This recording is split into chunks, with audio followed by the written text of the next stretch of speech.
அர்த்திகல்பிதகல்போயம் பிரத்யர்த்திகஜகேசரி வியாசதீர்த்த குருர்பௌயா தஸ்மதிஷ்டார்த்த சித்தகே.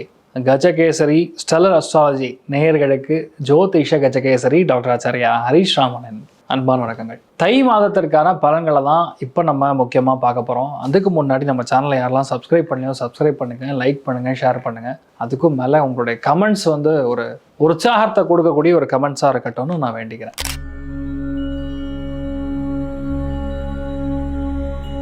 ரொம்ப முக்கியமாக இந்த தை மாதத்தில் எல்லாருக்குமே பெரிய வழி பிறக்கும் அப்படிங்கிறது தான் உண்மை. ஏன்னா உத்திராயண புண்ணிய காலம் அப்படிங்கிறது இருக்கிறது. ரொம்ப முக்கியமான பண்டிகைகளில் பொங்கல் திருநாள் இருக்கிறது, போகி பண்டிகை இருக்கிறது.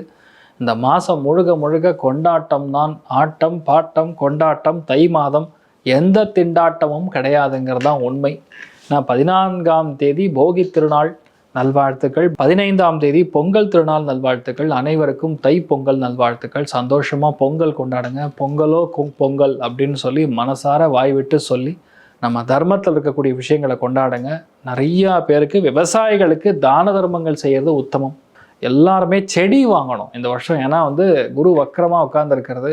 எந்த அளவுக்கு சாம்பிளிங் வாங்குறீங்களோ, செடி வாங்கி உங்கள் வீட்டில் வைக்கிறீங்களோ, இல்லை மாடி தோட்டம் எப்படி பண்ணாலும் சரி, அதை வளர்க்க உங்கள் லைஃப் நல்லாயிருக்கும். அதேமாதிரி சூரியனுக்கு பிரார்த்தனை செய்து நைவேத்தியம் செய்து நீங்கள் பொங்கல் உண்ணும் பொழுது கண்டிப்பாக பெரிய அளவுக்கு மாற்றம், வலிமை, மன வலிமை அதிகரிக்கக்கூடிய ஒரு ஸ்தானம் இந்த பொங்கலுக்கு ஏற்படும். அதே மாதிரி மாட்டு பொங்கல், பசுமாட்டுக்கு தானம் செய்வது, பசுமாடை வழிபாடு செய்வது, மஞ்சு விரட்டி அப்படின்னு சொல்லுவோம். அதாவது நம்ம பார்த்திங்கன்னா ஜல்லிக்கட்டுன்னு இப்போ நிறையா கேள்விப்படுறோம் பார்த்திங்களா. அது எல்லாமே நம்முடைய தமிழர் பாரம்பரியத்தில் இருக்கக்கூடிய விஷயம். ஸோ எல்லாருமே அதெல்லாம் கொண்டாடலாம். எல்லாமே ரிலாக்ஸாக இருங்க. ஆனால் எதுவுமே லிமிட்டுக்கு மீறி எந்த ஒரு நெகட்டிவிட்டியும் பண்ணாமல் இருக்கிறது தான் நல்லது. இந்த ஒரு மாதத்தை பொறுத்த வரைக்கும் ரொம்ப முக்கியமானது தை அமாவாசை.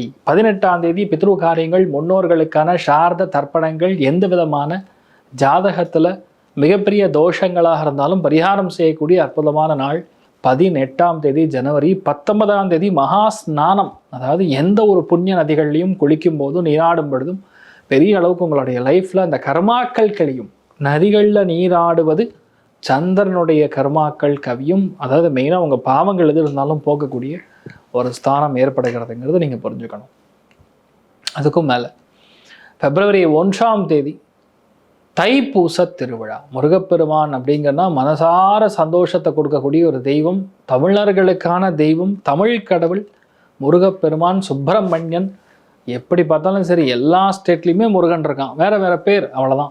ஸோ யாரோ ஏதோ ஒரு ஸ்தலத்துக்கு சென்று வழிபாடு செய்து விட்டு வருவது மிக முக்கியமான ஒரு விஷயமாக நம்ம கருதப்படுகிறது. சுவாமிக்கு நீங்கள் விரதம் இருக்கலாம். தைப்பூசத்துக்கு விரதம் இருந்து சுவாமியை போய் தரிசனம் பண்ணிட்டு வர்றது பெரிய மாற்றத்தை கண்டிப்பாக கொடுக்கும். ரத சப்தமி அப்படின்னு சொல்லி ஒரு பெரிய ஒரு பண்டிகை. ரதத்தை வரைஞ்சு அந்த சுவாமிக்கு நைவேத்தியம் செய்து சூரிய பகவானுக்கு நம்ம வேண்டிட்டு சுவாமிக்கு நைவேத்தியம் செய்து வழிபாடு செய்யும்போது கண்டிப்பாக ஆட்டோமேட்டிக்காக உங்கள் லைஃப்பில் பசங்க நல்லா இருப்பாங்க, அபிவிருத்தி நடக்கும், லைஃப்பில் நேர்கதியில் இருப்பீங்க. தர்மத்தை மீறி உங்கள் பசங்களும் போக மாட்டாங்க, நீங்களும் போக மாட்டீங்க. இதெல்லாம் நீங்கள் பார்க்க வேண்டியது. அது மெயினாக ரத சப்தமி எப்போ அப்படின்னா 25ஆம் தேதி ஜனவரி. அதே மாதிரி சிவராத்திரியும் இந்த மாதம் வருகிறது. 15ஆம் தேதி சிவராத்திரி, பிப்ரவரி. ஸோ சிவராத்திரி அப்படின்னாவே கண்டிப்பாக சிவதாண்டவ ஸ்தோத்திரம் படிக்கணும். இந்த வருஷத்துக்கு தான் நான் அதை சொல்கிறேன். அதே மாதிரி லிங்காஷ்டகம் படிக்கிறது, சிவனுக்கு அர்ச்சனை, அபிஷேக ஆராதனைகள் செய்வது பெரிய மாற்றத்தையும் லைஃப்பில் ஒரு சந்தோஷத்தையும், அதாவது வலிமையை கொடுக்கும். எந்த ஒரு போராட்டத்தில் இருந்தாலும் சரி அதை நம்ம ஜெயிக்கக்கூடிய வலிமை. சிவராத்திரியில் நம்ம பண்ணக்கூடிய உபவாசம், நைட்டு ஃபுல்லாக நீங்கள் தூங்கக்கூடாது. சுவாமி தரிசனம் பார்த்துட்டு தான் காலையில் நீங்கள் உங்களுடைய வேலைகளை பார்க்கலாம். இது எல்லாமே ஒரு புறம் இருக்க, தை மாதத்தில் நடக்கக்கூடிய விஷயம் மெயினாக சொல்லணும்னா மறுபடியும் இந்த கள்ளச்சாராயம், கள்ளக்குறிச்சி மாதிரி மறுபடியும் அந்த சம்பவங்கள் அதே இடத்துல நடந்தால் கூட நம்ம ஆச்சரியப்படுறதுக்கு ஒன்றும் கிடையாது. சிவகங்கை, மெயினாக தூத்துக்குடி, கன்னியாகுமரி, நாகர்கோவில், சீர்காழி, மாயவரம், அதே மாதிரி பார்த்திங்கன்னா வேதாரண்யம், ராமநாதபுரம், சிவகாசி, இந்த மாதிரி இடங்களில் நிறைய இடங்களில் ஃப்ளட்ஸு, பட்டாசு ஆலைகள் வெடிப்பது, தீ விபத்து, அசம்பாவிதம், கைது செய்யப்படுவது, குற்றங்கள் போலீஸினால் ஏற்படக்கூடிய, அது காவல்துறைக்கு குற்றம் அல்லது காவல்துறையினரால் குற்றம், இந்த மாதிரி விஷயங்கள் நிறைய நடக்கக்கூடிய வாய்ப்புகள். காற்றழுத்த தாழ்வு மண்டலம் அந்த தை மாதத்தில் மிக அதிகமான ஒரு விளையாட்டை காண்ட போகிறது. அதனால் மெயினாக நான் பார்க்குறது ஏபி, ஆந்திர பிரதேஷ், ஒடிசா, சத்தீஸ்கர், மணிப்பூர், திரிபுரா இந்த மாதிரி இடங்கள்லாம் அதிகமான நிலச்சரிவுகள், மழை வெள்ளத்தினால் ஏற்படக்கூடிய பாதிப்புகள், ஃபயர் ஆக்சிடென்ட்ஸு, நிலநடுக்கங்கள் சகலமும் நடக்கும். இப்போ தான் ரீசன்ட் பாஸ்ட்டாக கேள்விப்பட்டோம், அஸ்ஸாமில் நடக்குமாமா. ஸோ இந்த மாதிரி விஷயங்கள்லாம் நடக்கக்கூடிய வாய்ப்புகள் இருக்குது. எப்படி பார்த்தாலும் ஒரு 3 மாதத்துக்கு ட்ரம்ப்போட ஆட்டம் அப்படியே தான் இருக்கும். அவருக்கு கெட்ட காலம், அதனால் இந்த மாதிரி விஷயங்கள்லாம் பண்ணிகிட்டு இருக்காரு. ஒரு 3-4 நாடு சேர்ந்து பயங்கரமாக எதிர்த்து அவரோட பிரச்சனைகளுக்கு குரல் கொடுத்து லாஸ்ட்டில் இது கிட்டத்தட்ட ஒரு போர் மாதிரி மாறி அப்படிலாம் ஒன்றும் இல்லை சரியாக போச்சுங்கிற மாதிரி விஷயங்கள் மார்ச் மாதத்துக்கு அப்புறம் தான் நடக்கும். அது வரைக்கும் போர் பதற்றம் உலகம் எங்கும் இருக்கக்கூடிய வாய்ப்புகள் தான் மிக அதிகம். அதில் நான் பார்க்குறது பார்த்திங்கன்னா மெயினாக New Zealand, Holland, Scotland, South Africa, New York, Amsterdam, France, Italy, Sweden, Sicily, California, Rome, London, Singapore, South Africa, Indonesia இந்த இடங்கள் எல்லாமே அதிகப்படியான விபத்துக்கள், அசம்பாவிதங்கள், நிலநடுக்கங்கள், பஞ்சபூதத்தினால் ஏற்படக்கூடிய பாதிப்புகள் மிக அதிகமாக சந்திக்கக்கூடிய வாய்ப்புகள் இருக்குது. நான் பார்க்குறது நிறையா ஃப்ளட்ஸும் பார்க்குறேங்க. நீரினால் ஏற்படக்கூடிய, சூறாவளியினால் ஏற்படக்கூடிய பாதிப்புகள். ஏன்னா இந்த பஞ்சகிரக சேர்க்கை பொதுவாக நல்லது கிடையாது. சனி வீட்டில் இருக்கும்போது கண்டிப்பாக ஒரு விளையாட்டை காமிக்காமல் இருக்காது. ஸோ எல்லாருமே கொஞ்சம் நம்ம கவனமாக தான் இருக்கணும் அப்படிங்கிறத புரிஞ்சுக்குது. மெயினாக தமிழ்நாட்டில் தேவக்கோட்டை, சிவபுரி, மானாமதுரை இந்த மாதிரி இடங்கள், ராமநாதபுரம் டிஸ்ட்ரிக்ட் இதெல்லாம் கொஞ்சம் பார்த்துக்கணும். இந்த இடங்கள்லாம் நிறைய பிரச்சனைகள் பார்க்கக்கூடிய, அசம்பாவிதங்கள் நடக்கக்கூடிய, இயற்கை அழிவுகள் ஏற்படக்கூடிய வாய்ப்புகள் இருக்குது. கவனம் தேவை. ஸோ தை மாதத்தில் என்ன நடக்கும்னு பார்த்திங்கன்னா மெயினாக செவ்வாய், சூரியன், சுக்கிரன், புதன் இதெல்லாம் சேர்ந்து 10ஆம் இடத்துல காலபுருஷனுக்கு 3ஆம் வீடுன்னு சொல்லக்கூடிய மிதுன ராசியில் குரு வக்கரமாக உட்காந்துருக்காரு. காலபுருஷனுக்கு விரயஸ்தானத்தில் சனி உட்காந்துருக்காரு. ராகு லாபஸ்தானம் சொல்லக்கூடிய கும்பத்தில் உட்காந்துருக்காரு. கேது ஸ்ட்ரெயிட் 7ஆம் இடம் ராகுலேருந்து பார்த்திங்கன்னா சிம்மத்தில் உட்காந்துருக்காரு. ஸோ இதெல்லாம் ஒரு கிரகங்களுடைய சமிக்கைகள். இதில் சூரிய கிரகணம் வருது பிப்ரவரி மாதம். இந்தியாவில் தெரியாது, ஆனால் அதோடைய வேல்யூ இருக்கும். அதுக்கு நான் செப்பரேட்டாக ஒரு வீடியோ சூரிய கிரகணத்துக்கு என்ன நடக்கும்.